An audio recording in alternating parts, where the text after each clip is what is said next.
আসসালামু আলাইকুম রহমতুল্লাহি ওয়া বারাকাতুহু। আমি আলী হোসেন আজকে বিভিন্ন অরবিটালে ইলেকট্রন প্রবেশের নীতি বা n+l নীতি বা আউটবাউ নীতি, এই যে বহুল পরিচিত এই আউটবাউ নীতি, আউটবাউ নীতি। তো আমরা ইতোমধ্যে আমাদের বিভিন্ন অরবিটালে শক্তি সম্পর্কে আমরা জেনেছিলাম বা ইলেকট্রন বিন্যাস করার জন্য এর আগের 2টা ভিডিও আমার দেওয়া আছে ইউটিউব চ্যানেলে, আপনারা দেখে নেবেন। আজকের টপিকটা অনেক গুরুত্বপূর্ণ, কারণ আজকেই শেষ টপিক যেখানে আমরা ইলেকট্রন বিন্যাসগুলো ফুলফিলভাবে কমপ্লিট করতে পারবো। তো দেখেন যে বিভিন্ন অরবিটালে ইলেকট্রন প্রবেশের শর্তটা কি। আপনি যে অরবিটালগুলো পেয়েছেন, যেমন আপনি অরবিটাল পেয়েছেন এখানে 1 এর জন্য একটা অরবিটাল পেয়েছেন 1s, 2 এর জন্য 2টা, একটা হচ্ছে 2s আর একটা 2p, 3 এর জন্য 3s, 3p, 3d, তারপর 4 এর জন্য পেয়েছেন 4s, 4p, 4d, 4f। এই যে অরবিটালগুলো পেয়েছেন, এই অরবিটালে ইলেকট্রন প্রবেশের একটা রুলস আছে, নিয়ম আছে। সে রুলসটা হচ্ছে কি, যে ইলেকট্রনগুলো যে এই অরবিটালগুলোতে প্রবেশ করবে, সেই প্রবেশের নিয়ম হচ্ছে প্রথমে কম শক্তির অরবিটালে ইলেকট্রন প্রবেশ করবে। তাহলে ইলেকট্রন প্রথমে নিম্ন শক্তির অরবিটালে প্রবেশ করবে। ইলেকট্রন প্রথমে নিম্ন শক্তির অরবিটালে প্রবেশ করবে।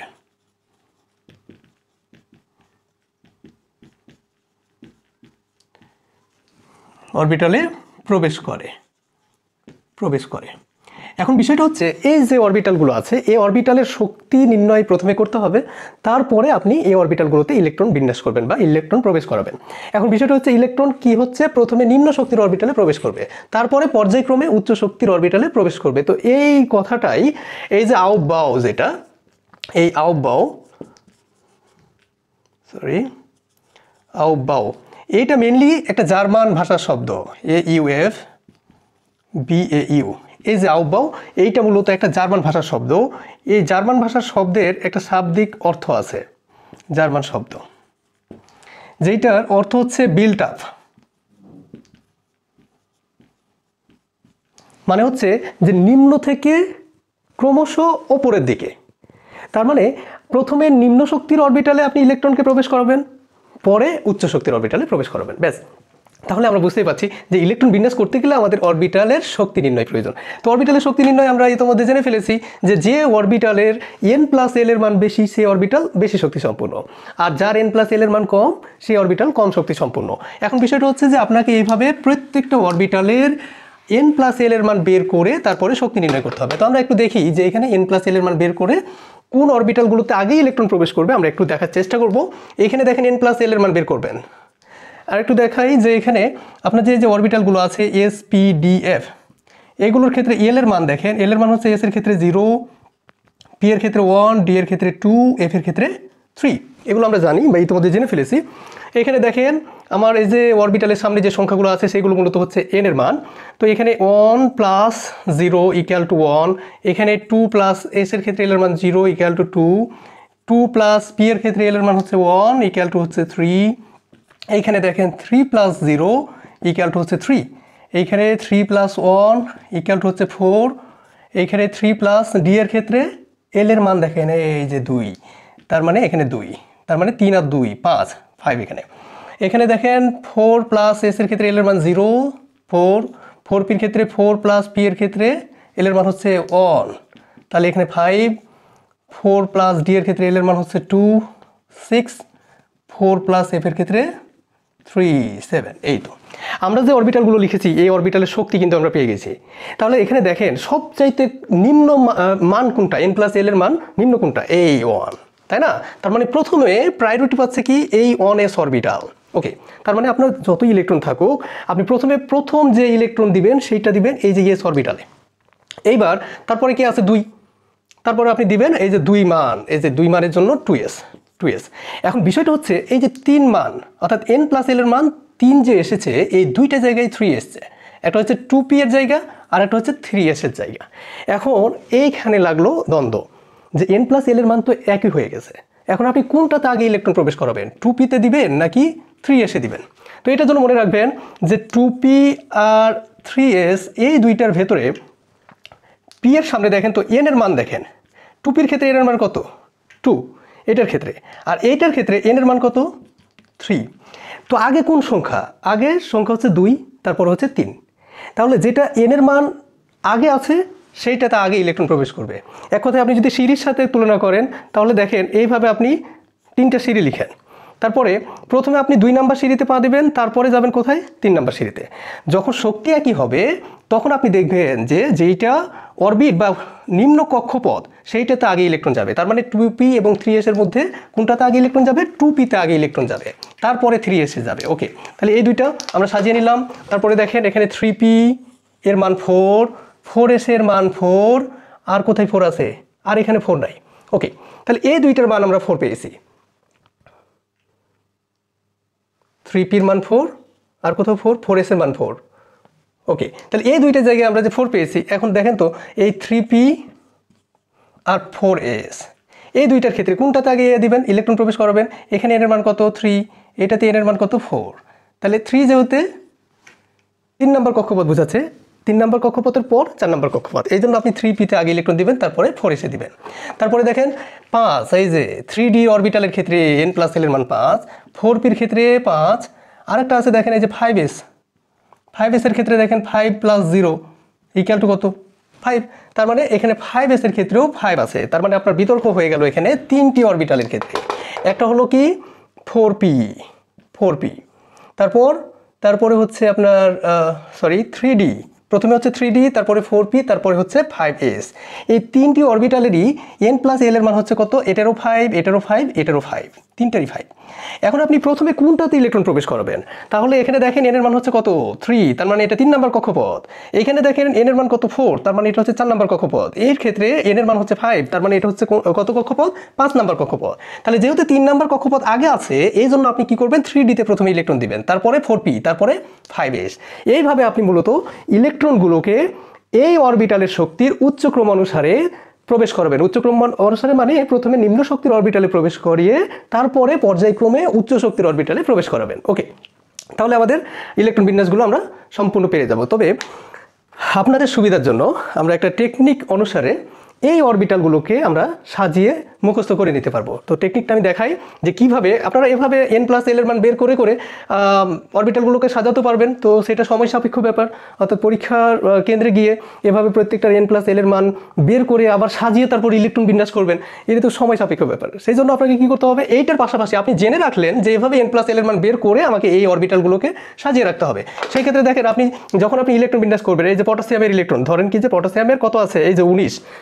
তো ইলেকট্রন বিন্যাস যখন করবেন তো 19টা ইলেকট্রনের মধ্যে তাহলে যেহেতু সবচাইতে কম শক্তির হচ্ছে 1s অরবিটাল, তাহলে আপনি কি দিবেন? 1s অরবিটালে কয়টা দিবেন? 2টা। কারণ আপনি জানেন s অরবিটালের ক্ষেত্রে ইলেকট্রন ধারণ ক্ষমতা 2, p এর ক্ষেত্রে 6, d এর ক্ষেত্রে 10 এবং f এর ক্ষেত্রে হচ্ছে 14 সর্বোচ্চ ইলেকট্রন ধারণ ক্ষমতা। এখানে 2s এর ক্ষেত্রে দেখেন সর্বোচ্চ 2, 2p এর ক্ষেত্রে 6, 3s এর ক্ষেত্রে 2, তার মানে এখানে 12টা হয়ে গেল, 3p 6, 18টা হয়েছে। এখন বিষয়টা হচ্ছে দেখেন এখানে কি দেখেন 3s, 3p, 3d ছিল, তাই না? এই যে 3d ছিল, কিন্তু 3d-র শক্তি কত হয়েছে? 5 হয়েছে। তারপরে 4s এর শক্তি কত? 4। এখন বিষয়টা হচ্ছে যেহেতু 3d-র মান n+l এর মান 5, যেহেতু 3d অরবিটালটা 4s অরবিটালের চাইতে বেশি শক্তি সম্পূর্ণ, এখানে কিন্তু মেনলি 3d অরবিটাল আছে, কিন্তু 3d অরবিটালে ইলেকট্রন প্রবেশ না করে যে লাস্টের আর একটা ইলেকট্রন আছে, এখানে এই ইলেকট্রনগুলোকে যোগ করবেন, দেখবেন 2 2 4 6 10, 10 2 12 আর 6 18, তার মানে আর একটা ইলেকট্রন বাকি আছে। এই একটা ইলেকট্রন এখানে 3d-তে না গিয়ে কোথায় যাচ্ছে? 4s-এ চলে যাচ্ছে। কেন? কারণ 4s এর শক্তি 3d-র শক্তির চাইতে কম। আর এই যে আউবাউ, যেটা জার্মান ভাষার শব্দ, এইটা অনুসারে বলা হয়েছে যেইটাতে বা যে অরবিটালের শক্তি কম সেখানে আগে ইলেকট্রন প্রবেশ করবে, তারপরে যদি বাড়তি ইলেকট্রন থাকে তাহলে পর্যায়ক্রমে বেশি শক্তির অরবিটালে ইলেকট্রনগুলো প্রবেশ করবে। তো এই জন্য মেনলি 3d-তে ইলেকট্রন প্রবেশ না করে 4s অরবিটালে ইলেকট্রনটি যায়। তো আপনাদের চূড়ান্ত পরীক্ষায় এসএসসি পরীক্ষা অথবা বিভিন্ন যে ফাইনাল পরীক্ষাগুলো আছে সেখানে একদম এই হুবহু প্রশ্নটা আসে যে পটাশিয়ামের ইলেকট্রন বিন্যাসের শেষ ইলেকট্রনটি 4s অরবিটালে যায় কিন্তু 3d অরবিটালে যায় না, অর্থাৎ 3d অরবিটালে না গিয়ে প্রথমে 4s অরবিটালে প্রবেশ করে কেন? তো আশা করি ব্যাখ্যা বুঝতে পেরেছেন। তো আমরা এবার এই যে অরবিটালগুলোকে সহজ টেকনিকের মাধ্যমে মনে রাখার চেষ্টা করব। তো সহজ টেকনিকটা আমি লিখে দেওয়ার চেষ্টা করছি, আপনারা একটু লিখে নেবেন।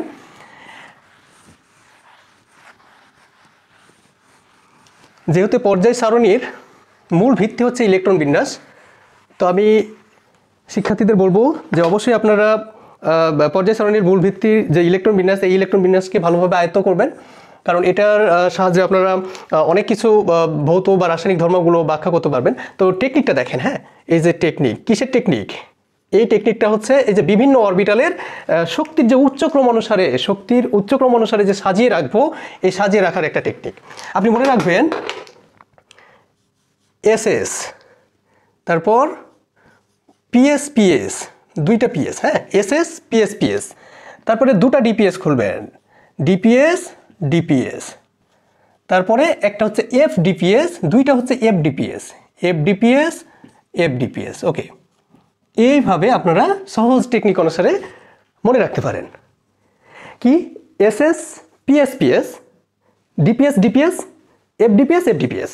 ওকে, এইখানে দেখেন এসএস এর ক্ষেত্রে প্রথমটা 1 দিয়ে শুরু করবেন, তার মানে এটা 1, তারপরে এটা হবে 2, এখানে যেহেতু 2 শেষ হয়েছে এই 2কে প্রথমে লেখেন, এটা 2, 2 এর পরে কে 3, তারপরে এখানে 3 শেষ হয়েছে, এখানে 3 লিখেন, 3 এর পরে কি আছে 4 আছে, তার মানে এসএস পিএস পিএস এ এইভাবে আপনি মনে রাখবেন। আর যে দুটো ডিপিএস খুলবেন, তো সাধারণত আমরা বলি 3-4টা ডিপিএস খুলবো, তো আপনি মনে রাখবেন 3-4, তার মানে এইটা হলো 3 দিয়ে শুরু করছেন আর এইটা হলো কি 4 দিয়ে, একটা ডিপিএস হচ্ছে 3 দিয়ে শুরু করছেন, তার মানে এখানে আপনি এই জায়গাটাতে প্রথমে কি দিয়ে শুরু করছেন 3 এর পরের সংখ্যা কি 4, তারপরের সংখ্যা হচ্ছে 5।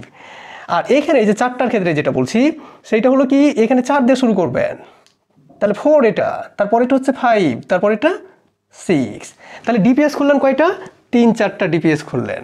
ওকে, আর এফ ডিপিএস খুলবেন 4-5টা, তার মানে এফ ডিপিএস খুলবেন কয়টা 4-5টা, এই যে 4-5। এইখানে আপনি কি করবেন 4 দিয়ে শুরু করবেন, এই যে 4, এফ এর ক্ষেত্রে 4, তারপরে 4 এর পর কি হয় 5 হয় ডি এর ক্ষেত্রে, তারপরে 5 এর পরে 6, এটার পরে 7, ব্যাস। তারপরে এখানে দেখেন এখানে কত দিয়ে শুরু করবেন 5 দিয়ে, তার মানে এখানে এফ এর ক্ষেত্রে কি 5, তারপরে 5 এর পরে কি হয় 6 হয়, তারপরে 7 হয়, তারপরে 8 হয়। এই দেখেন আপনার কাজ শেষ। তাহলে আপনি প্রথমে মনে রাখবেন SS PS PS, DPS DPS, F DPS F DPS. Okay, এখন বিষয়টা হচ্ছে যে কিভাবে আপনি লিখবেন। দেখেন এই যে 1 দিয়ে একবার 1 কার সাথে প্রথম এস এর সাথে, এগুলো কিন্তু পর্যায়ক্রমে সাজানো হচ্ছে, তাদের শক্তির পর্যায়ক্রমে, মানে উচ্চক্রম অনুসারে সবচাইতে নিম্ন শক্তিটাকে আগে লিখছি আমরা, এই যে এটা হচ্ছে টেকনিক। তাহলে 1s, তারপরে কি হবে 2s, এই যে এসএস হয়ে গেল শেষ। পিএস পিএস, তাহলে পিএস পিএস এর ক্ষেত্রে এই যে দেখেন 2 হচ্ছে কার সাথে পি এর সাথে, তার মানে 2p, তারপরে 3s, ব্যাস কাজ শেষ, এটার কাজ শেষ। এবার আপনি এটার কাজ দেখেন, 3 হচ্ছে কার সাথে পি এর সাথে, তার মানে 3p, 4 কার সাথে এস এর সাথে, তাহলে 4s, ব্যাস এটার কাজ শেষ। এখানে দেখেন ডিপিএস ডিপিএস, ডিপিএস শুরু হয়েছে এই যে 3 দিয়ে, তাহলে কি হচ্ছে এইটার ক্ষেত্রে হচ্ছে 3d, এই যে এই 3 হচ্ছে d এর সাথে, আবার 4 হচ্ছে কার সাথে p এর সাথে, 3d 4p 5s, ব্যাস এটা শেষ।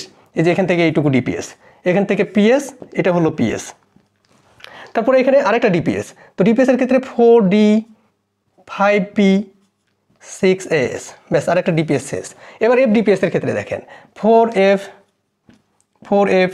5d 6p 7s, এটা হলো এফ ডিপিএস। আরেকটা এফ ডিপিএস আছে যে এখানে 5 দিয়ে, তার মানে এখানে 5f, তারপরে 6d, তারপরে 7p আর 8s। এই তো এইভাবে আপনি পর্যায়ক্রমে এই অরবিটালগুলোকে শক্তির উচ্চক্রম অনুসারে আগেই লিখে নিতে পারেন।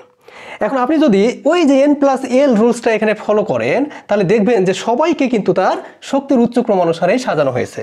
আপনি এখানে মান বের করেন, দেখবেন যে এখানে 1 আসবে, n+l এর মান আসবে কত 1, এখানে দেখবেন 2 আসবে, এখানে আসবে 3, মানে 2 আর p এর মান 1, এখানে 3, এটাতেও 3 আসবে, এখানে আসবে 4, এটাতে আসবে 4, এটাতে আসবে 4, তারপরে এটাতে আসবে 5, এটাতে আসবে 5, এটাতে আসবে 5, এটাতে আসবে 6, এটাতে আসবে 6। এইভাবে আপনি কিন্তু n+l এর মান বের করতে পারেন। দেখেন এখানে তো 1, তাই না, আর এটা তো 2, এই দুটোর ভিতরে কোনো সংঘর্ষ নাই। 1 হচ্ছে ছোট, তার চাইতে বড় 2, তার মানে সবচাইতে কম শক্তির অরবিটাল হচ্ছে 1s, তারপরে হচ্ছে 2s। এইখানে দেখেন 3 গুলো আছে 2টা, তার মানে সংঘর্ষ বাঁধলো এখানে। 2p বলছে আমার যতটুকু শক্তি 3s-এরও ততটুকুই শক্তি। এখন বিষয়টা হচ্ছে যখন শক্তি একই হয়ে যাচ্ছে n+l এর মাধ্যমে, তখন আপনি n এর মানটা দেখবেন যে এটা কয় নাম্বার কক্ষপথ, না তো 2 নাম্বার কক্ষপথ, আর এটা 3 নাম্বার কক্ষপথ। তো যেটা আগের কক্ষপথ সেখানে আগে ইলেকট্রন যাবে, এই জন্য প্রায়োরিটি যেহেতু এখানে 2p পাচ্ছে, এই জন্য 2p আগে লিখেছি, তারপরে 3s। এখানে দেখেন n+l এর মান এখানে 4 আছে, এখানে 4 আছে, এখানেও 4 আছে, 3টা জায়গায় 4 আছে। কিন্তু এই 3p মানে এটা 3 নম্বর কক্ষপথের অরবিটাল, আর 4s হচ্ছে 4 নম্বর কক্ষপথের অরবিটাল, 3d হচ্ছে 3 নম্বর কক্ষপথের অরবিটাল। এই জন্য হচ্ছে কি যে এইখানে 3d এর ক্ষেত্রে মানটা হচ্ছে 3 + d এর মান 2 সমান 5 হবে। হ্যাঁ 5 হবে, এখানে 5। তারপরে এই দুটার ক্ষেত্রে 3 নম্বর, যেহেতু 3 নম্বর কক্ষপথ আর এটা হচ্ছে 4 নম্বর কক্ষপথ, তাই এখানে 3p তে আগে ইলেকট্রন দিয়েছেন। তো পর্যায়ক্রমে এভাবেই কিন্তু সাজানো হয়েছে। তো আশা করি বুঝতে পেরেছেন বিষয়গুলো। তো আমরা এভাবে আমাদের যে ইলেকট্রন বিন্যাস সেইগুলো করব। তো আমরা লাস্ট একটা ইলেকট্রন বিন্যাস করে আমরা শেষ করব। দেখেন এই যে আয়রন এর ল্যাটিন নাম হচ্ছে ফেরাম। এই আয়রন এর পারমাণবিক সংখ্যা হচ্ছে 26। এখন এইটার আমরা ইলেকট্রন বিন্যাস করব। তো সহজ টেকনিক কি, 1 মানে একটা জায়গা, 2 মানে 2টা জায়গা, 3 মানে 3টা জায়গা, 4 মানে 4টা জায়গা। আমরা এভাবে করতে পারি, অথবা আমরা এই যে SS PS PS DPS DPS একবারই এগুলো কমপ্লিট করে নিতে পারি। তো এখানে দেখেন 1s, এখানে 2s 2p, 3s 3p 3d, তারপরে 4s। এখন বিষয়টা হচ্ছে এই পর্যন্ত সমস্যা নাই, এগুলো সবগুলো একই সিরিয়ালে গেছে, এটা সবচেয়ে কম শক্তি, তারপরে বেশি এইভাবে। কিন্তু 3d আর 4s এর ক্ষেত্রে এই 3d যদিও 3 নম্বর কক্ষপথের এটা অরবিটাল, আর 4s হচ্ছে 4 নম্বর কক্ষপথের অরবিটাল, অথচ এই 3dর শক্তিটা মানে n+l এর মান 4s এর চাইতে বেড়ে গেছে। যার কারণে হয়েছে কি যে এই 3d কে আমরা যখন ইলেকট্রন বিন্যাস লিখবো তখন কি করব, যেহেতু ইলেকট্রন আগে কোথায় 4s এ প্রবেশ করাচ্ছি, এই জন্য 4sটা আমরা আগে লেখার চেষ্টা করব, তারপরে 3d দিব। যদি আমরা এটা না লিখে আমরা কি করি, এই 3d কে আগে লিখি তারপরে 4s দিই, তাও হবে। আপনি ইলেকট্রন বিন্যাস করার সময় লক্ষ্য রাখবেন। তো এখানে দেখেন, এখানে কয়টা, 2টা দেন, এও 2টা ধরবে, এখানে 6টা, 2 6 এই পর্যন্ত দেখেন। তাহলে 4 6 10, 10 আর 8 18টা ইলেকট্রন আমার এইখানে আমি প্রবেশ করিয়েছি। এখন আমার ইলেকট্রন আছে টোটাল 8টি ইলেকট্রন আছে। এখন এই 8টি ইলেকট্রনের মধ্যে আমি প্রথমে কোথায় ইলেকট্রন প্রবেশ করাবো, যেহেতু এর n+l এর মান হচ্ছে কত 5, আর এটার n+l এর মান হচ্ছে কত 4, তাহলে এটা শক্তি কম, এই জন্য আমার কাছে ইলেকট্রন আছে কয়টা, 8টা। এই 8টা ইলেকট্রনের মধ্যে 2টা ইলেকট্রন কোথায় দেব,